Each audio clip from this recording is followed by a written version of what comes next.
mga nangangailangan. At sabi ni Senator, kung madungisan man ang aking mga kamay ng dugo ng mga kriminal upang maprotektahan ang mga mabubuting mamayan ay ayos lang.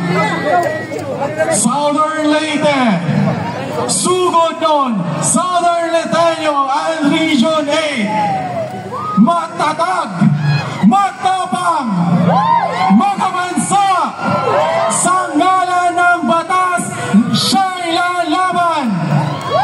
Mga kaigsuunan, itagal niyo sa bato, dobleng dos sa balota, ibalik sa Senado, Senator Bato de la Rosa!